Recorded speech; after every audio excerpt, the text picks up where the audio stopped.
John 2. On the third day a wedding took place at Cana in Galilee. Jesus' mother was there, and Jesus and his disciples had also been invited to the wedding. When the wine was gone, Jesus' mother said to him, "They have no more wine." "Dear woman, why do you involve me?" Jesus replied, "My time has not yet come." His mother said to the servants, "Do whatever he tells you."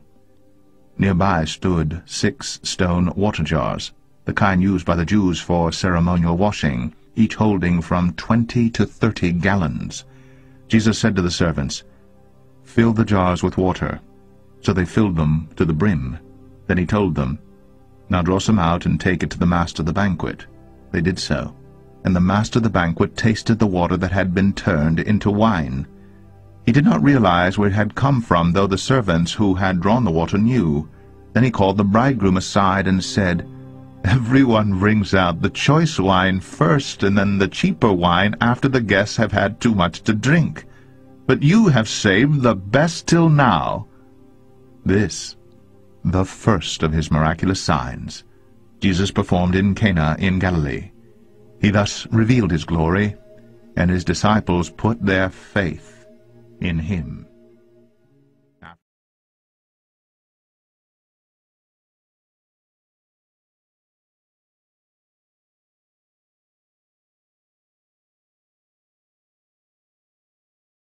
New research when it comes to women, alcohol, and the risk of cancer. Dr. Nancy Snyderman is NBC's chief medical editor. Nancy, good morning to you. Hi, Meredith. I feel like for years we've been told if you have 1 drink a day, right, specifically red wine, it's good for your health. Now we're hearing that all of this wine can actually cause cancer. Confusing. It is confusing. And I think one of the problems is that 1 drink a day of dark alcohol that's good for your heart or your brain was never meant to be a health guideline. It was just something that we found that, in fact, the chemicals in it tend to be good for your heart.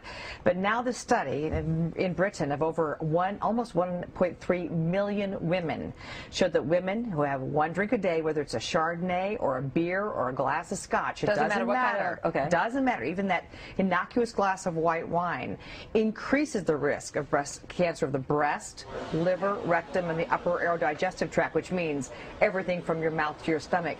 And then they estimate, because women in Britain drink similarly to women in the United States, that 5% of all cancers among American women in mid-age are in fact due to alcohol consumption. But you also say that there's nothing really new in this study. I think this is cumulative. We've, for years bandied around the fact that alcohol consumption, 3 to 5 drinks a week, increases the risk of breast cancer.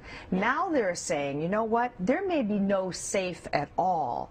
There, in fact, 1 drink a day, 1 drink every 2 days may be enough to bump it up. And they're also expanding not just from breast cancer, but to all these other cancers. So I think it leaves people sort of in a quandary. Do I worry about my heart and my brain, or do I worry about the risk of cancer? Well, what do you do with this information then? I think you take it with a grain of salt.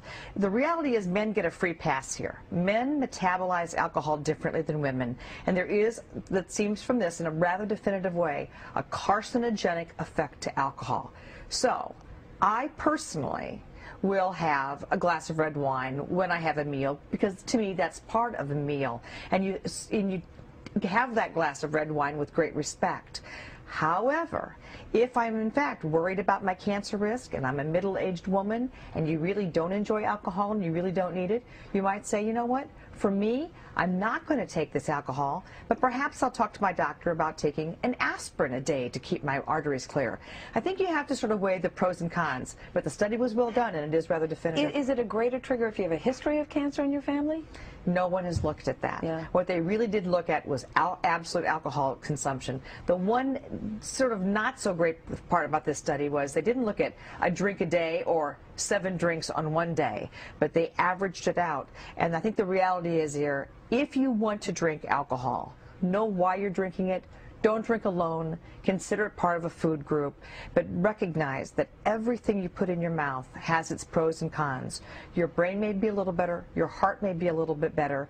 But if in fact you're at risk for breast cancer or any other cancer and you're midlife, you may be taking a little bit of a risk. All right, Dr. Nancy Snyderman, I wish I had better news. This is really weigh it both ways and use some common sense. Okay, thank you so much. You bet, Meredith.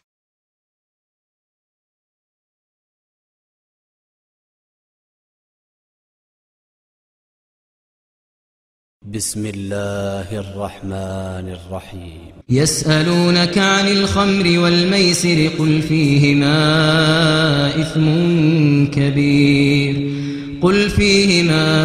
إثم كبير ومنافع للناس وإثمهما أكبر من نفعهما ويسألونك ماذا ينفقون قل العفو كذلك يبين الله لكم الآيات لعلكم تتفكرون